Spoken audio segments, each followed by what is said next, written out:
Vamos lá. Esse provavelmente seja o vídeo mais importante da série. Então eu peço que você assista até o final para compreender melhor como funciona toda a manipulação da mídia progressista para tentar implantar dentro da sociedade todo o marxismo cultural, tá certo?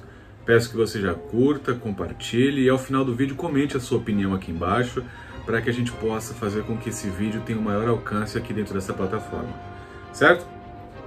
Então nós vemos que em ato contínuo esse grupo de filósofos centrou seus esforços especificadamente na cultura.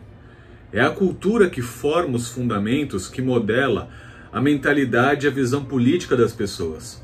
Para alterar a cultura é imprescindível controlar a linguagem e as ideias.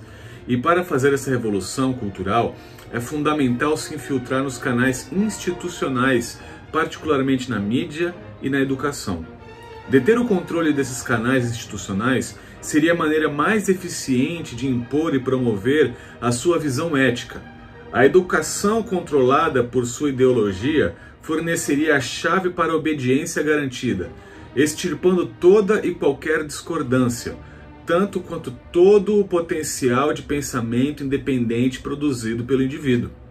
Assim como disse Lew Rockwell, um libertário e capitalista autoproclamado, em crítica aberta ao pensamento progressista institucionalizado, se toda a propaganda governamental inculcada nas salas de aula conseguir criar raízes dentro das crianças à medida que elas crescem e se tornam adultas, essas crianças não serão nenhuma ameaça ao aparato estatal.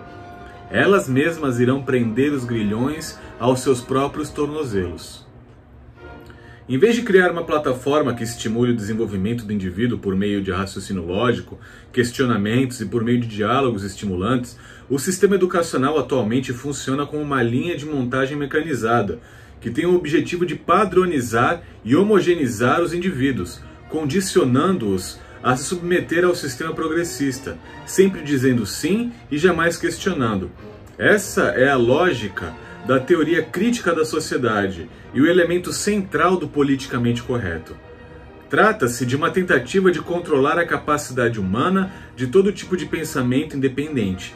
Trata-se da tentativa e do objetivo de quebrar o espírito do indivíduo e de deixar a sua mente de joelhos perante os ditames dos filósofos e das ideias frankfurtianas.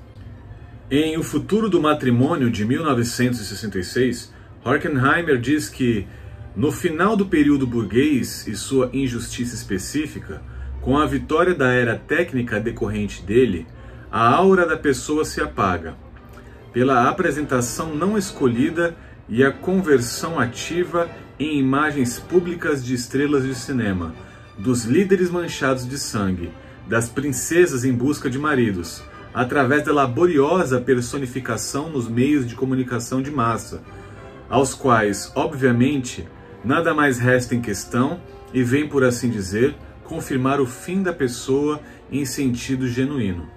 Então nós vemos aqui a análise que Horkheimer fez sobre qual ferramenta o marxismo cultural deveria se utilizar dali por diante, para controlar a narrativa e alterar a percepção da sociedade acerca dos fatos. Por exemplo, hoje o grande consórcio de informação e imprensa nas mídias tradicionais tentam direcionar a percepção da sociedade acerca da realidade. Grandes jornais que antes nomeavam algo como orçamento secreto, agora que conseguiram o que queriam e elegeram um governo com claro viés esquerdista, chamam a mesma coisa de emendas do relator, tentando fazer que a mesma coisa soe diferente conforme o interesse deles.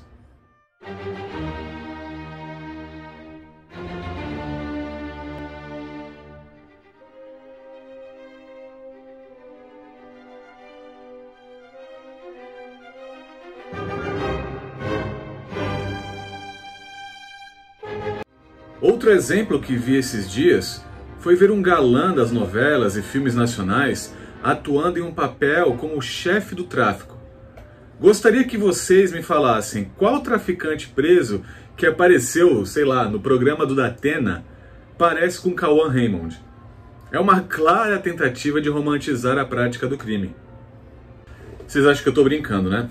Esse livrinho aqui, ó, o Manifesto do Partido Comunista. Tem uma coisa que eu queria ler para vocês. Vou colocar aqui embaixo o subtítulo, beleza? No item 2, Proletários e Comunistas, o manifesto diz o seguinte: mas dizeis, suprimimos as relações mais íntimas ao substituirmos a educação doméstica pela social.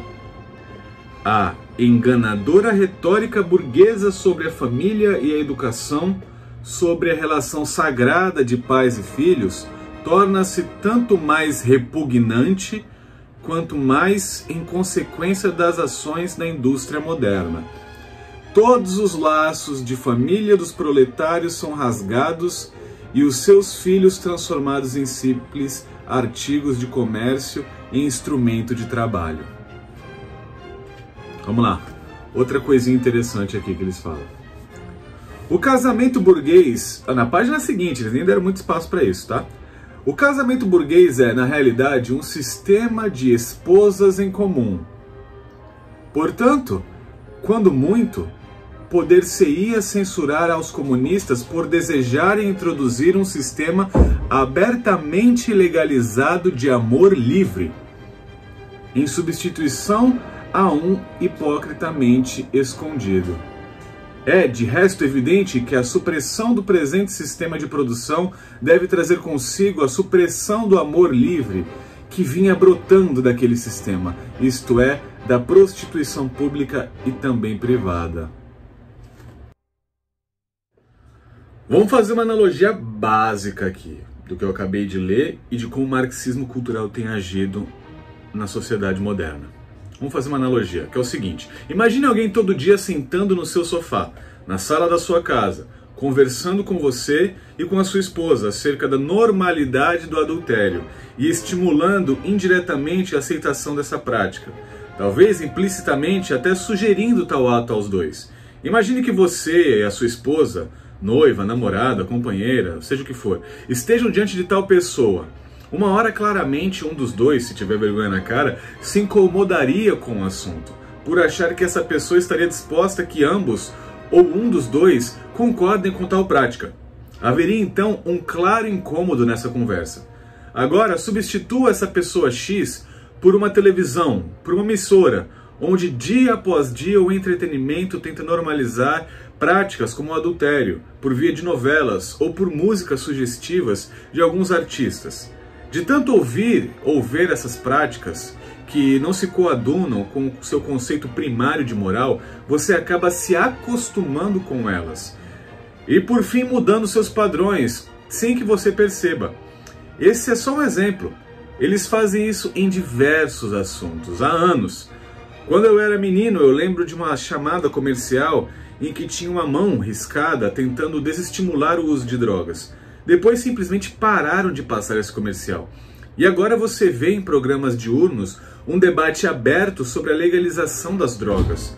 Tudo isso ocorre com as pautas progressistas. De pouco a pouco vão colocando isso nas novelas, nos noticiários, nos filmes, nos jornais. Você acha que tudo isso é por acaso? Estão só preparando o terreno. É por isso, e é daí que vem o termo marxismo cultural. Os marxistas praticamente abandonaram a velha retórica clássica de luta entre classes, que tinha apenas a finalidade econômica, que dividia a sociedade em burguesia e proletariado.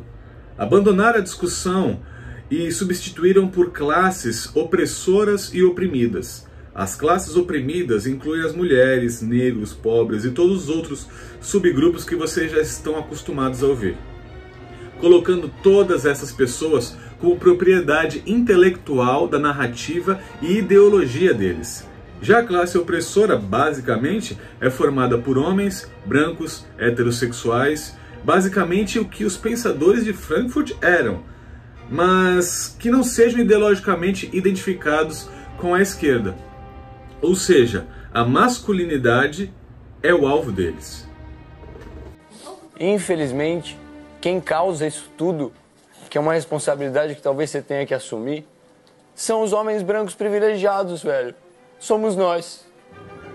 que vai atrás, que bate, que maltrata muita gente, que impõe muita coisa. Então é um lugar que a gente precisa ouvir e a gente precisa aprender. Então eu sei que é difícil pra você, não é ser comparado. Tá me doendo muito em meu vivo no meio artístico, cara. Eu respeito muito cada coração existente nessa terra. E é um momento sim da gente entender a dor de todo mundo. E escutar.